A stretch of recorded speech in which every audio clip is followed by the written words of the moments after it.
Dari Onan Raja Balige, saya Pendeta HKBP Paruluhan, Resort Parulian, di pagi hari ini menyapa Bapak Ibu serta saudara-saudara sekalian.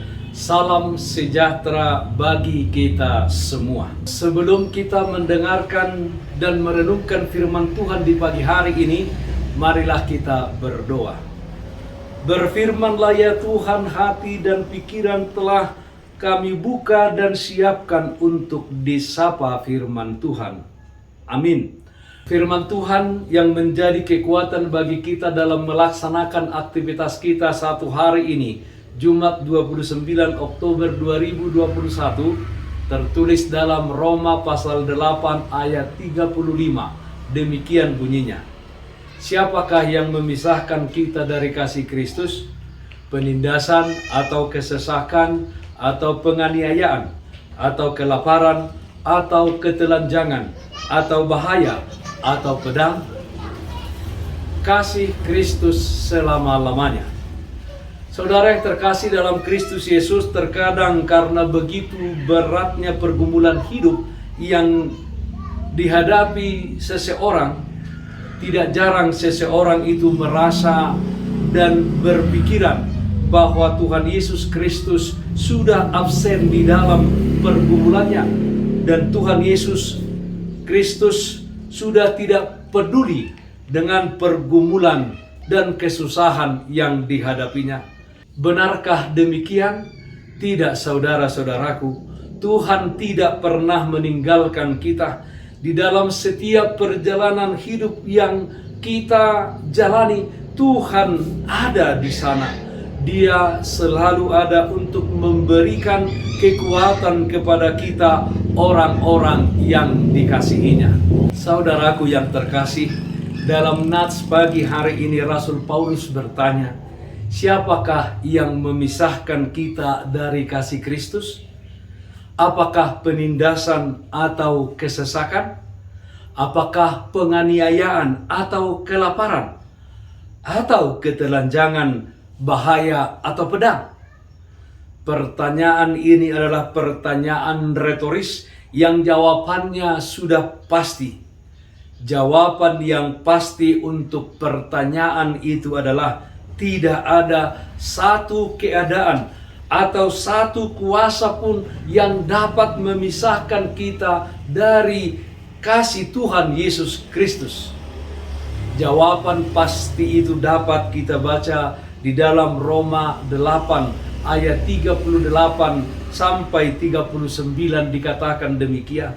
Sebab aku yakin bahwa baik maut maupun hidup, baik malaikat maupun pemerintah-pemerintah, baik yang ada sekarang maupun yang akan datang, atau kuasa-kuasa, baik yang di atas maupun yang di bawah, apapun sesuatu makhluk lain tidak akan dapat memisahkan kita dari kasih Allah yang ada dalam Kristus Yesus Tuhan kita.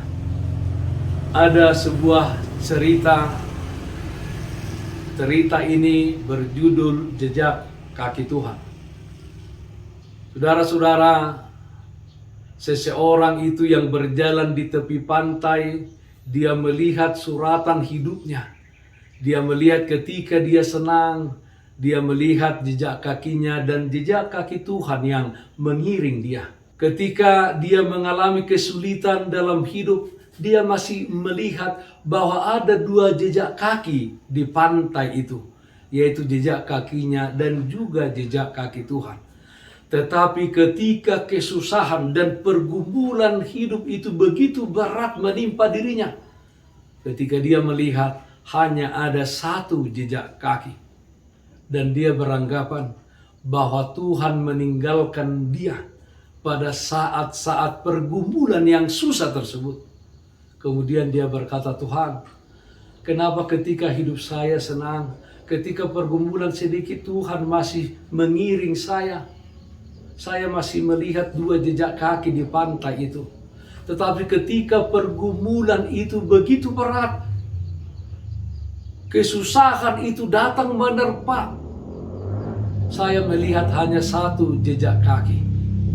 Kemudian Tuhan berkata, saya tidak pernah meninggalkan kamu. Kemudian dia berkata kepada Tuhan, tapi saya melihat satu jejak kaki di pantai itu. Benar anakku, di situ hanya ada satu jejak kaki, satu pasang jejak kaki. Dan itu adalah jejak kakiku, kata Tuhan Yesus. Karena engkau telah kugendong, kata Yesus. Saudara-saudaraku yang dikasihi Tuhan kita Yesus Kristus, demikianlah Tuhan tidak pernah meninggalkan kita di dalam kehidupan kita. Di waktu susah, berat sekalipun, Dia selalu ada bersama-sama dengan kita. Saudara yang terkasih, kita sebagai anak-anak Tuhan bukan berarti kita tidak akan mengalami kesusahan dan penderitaan hidup di tengah-tengah dunia ini. Tidak berarti kita sebagai anak-anak Tuhan berjalan di jalan tol yang tanpa hambatan, sedangkan orang yang di luar Tuhan berjalan di jalan yang berkerikil dan berbatu-batuan. Semua yang dihadapi oleh orang yang hidup di dunia ini, anak-anak Tuhan juga akan mengalaminya, akan menghadapi pergumulan dan pencobaan tersebut. Hanya anak-anak Tuhan memiliki iman dan kepercayaan yang teguh bahwa kasih Kristus itu selama-lamanya untuk kita, orang-orang yang percaya kepadanya. Milikilah iman. Semua penderitaan dan pergumulan itu pasti dapat kita taklukkan. Dan oleh kasih Kristus kita menjadi pemenang. Kasih Kristus menjamin hidup dan keselamatan kita sampai kepada akhirnya. Amin. Mari kita nyanyikan Bukuende 212 ayat 1 dan 2, Haholongan Nabadia. Haholongan Nabadia, sian Yesus Tuhani, sai songgo pisai bongoti rohado hoton diki las ni rohadina sonang di banu waginjangi sai pasonang sai pasabam sihona dirohaki. Marilah kita berdoa. Yalah Bapa dalam surga, terpujilah namamu, di mana kasih setiamu tidak pernah meninggalkan kami. Kasih-Mu di dalam Yesus Kristus selama-lamanya untuk kami.